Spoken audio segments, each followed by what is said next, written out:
মুরগি মুরগি নিচ্ছি, ব্রয়লার মুরগি। কত করে কেজি নিচ্ছ? 210 টাকা কেজি।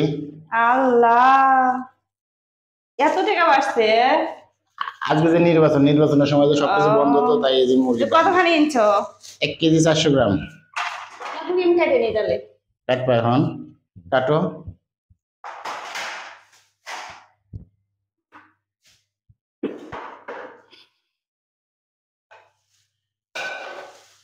ছিলে ইনছো?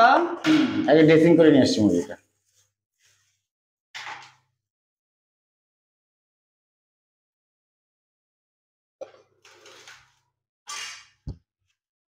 মুরগির দাম এত বাড়ছে, মানুষ গরিব মানুষেরা কেমনে খায় কোয়া? 180 টাকা কেজি ছিল আগে। এত বাড়ছে, 210 টাকা কেজি মুরগি। অসহায় মানুষেরা কেমনে খাবে কো?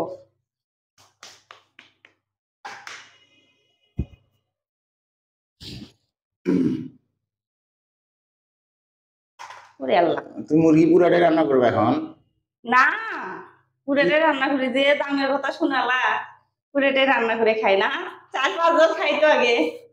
দেখছেন কি কথা, এই মুরগি 4 বছর খেলে পরে মুরগি কি থাকে, মুরগিতে কিছু থাকবে না, খালি নামটা কি মুরগি। না থাকলে নাই। না না, এটা তো হচ্ছে না। এত দাম বাড়লে কি করে মানুষ খাবে কো? আর আমরা তো মানুষই মাত্র 2 জন, হলো তাই কি? দেখছো, দামের কারণে মুরগি ছেড়েও না। না না মুরগির মাংস, ব্রয়লারের মাংস এখন শক্ত হয়ে গেছে, 210 টাকা কেজি, বুঝো না? এখন অনেকটা শক্ত, দাঁত দিয়ে ছিঁড়বেই না, বুঝছো, দাঁত দিয়ে টানতে হবে।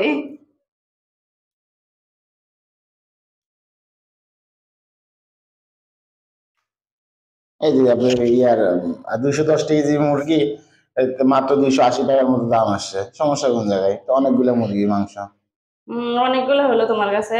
5-6 বার তো খাওয়াই যাবে। 5-6 বার খাওয়া যাবে না?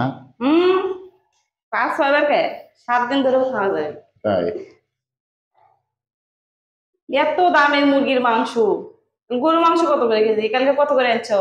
গরুর মাংস কালকে কিনছি তোমার হচ্ছে 700 টাকা কেজি।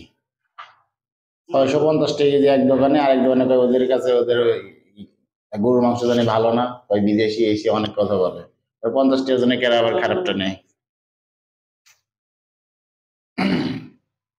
নির্বাচনের লোকজন বাড়িতে গেছে, তারপরেও মাংসের প্রচুর দাম।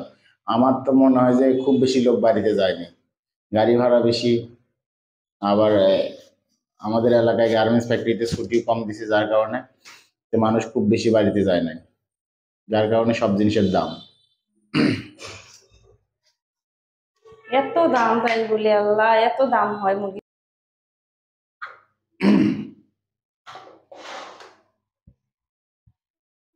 মানে দুপুরে তুমি কি রান্না করবে? এটা রান্না করবে আর কি? দুপুরে এইটা রান্না করবো, মাগুর মাছের ডিম।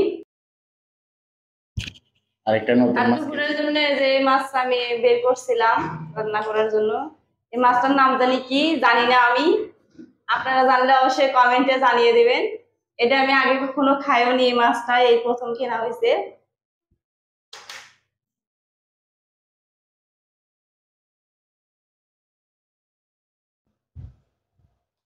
আমি মুরগির মাংস সবসময় ছোট ছোটই করি, যাতে করে লবণ মশলা গুলো যেন ভিতরে ঢুকে যায়, এই জন্য।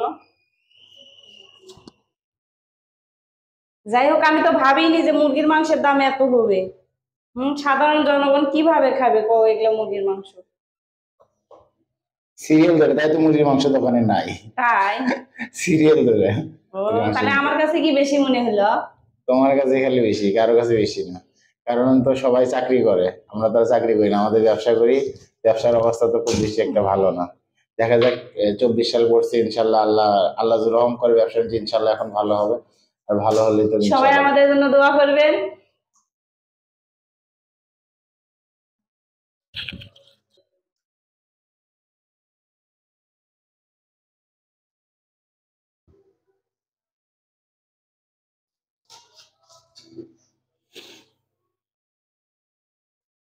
তো মাছ পরে সব শেষের দিকে না? হুম, সব শেষ, এখন রান্না করার পালা। মাংস কোটার পরে কি আবার তোমার ইয়ার মাছও কুটবো না? হ্যাঁ, মাছও কেটে নেব। আচ্ছা, দুপুরে খাওয়ার মেনুতে আমাদের কি কি থাকতেছে আজকে বলো? আজকে যেহেতু আমাদের দোকান সবকিছু বন্ধ, আজকে আমরা সবসময় বাসায় থাকবো ইনশাল্লাহ। বাসায় থেকে কি রান্না করে খাওয়া যায় সেটা নিয়ে ভাবতেছি আমরা। অলরেডি আমি মাগুর মাছের যে ডিম ছিল, আমি একদিন মাগুর মাছ আনাছিলাম, সেই মাছের ডিমটা রান্না করেছি আমি।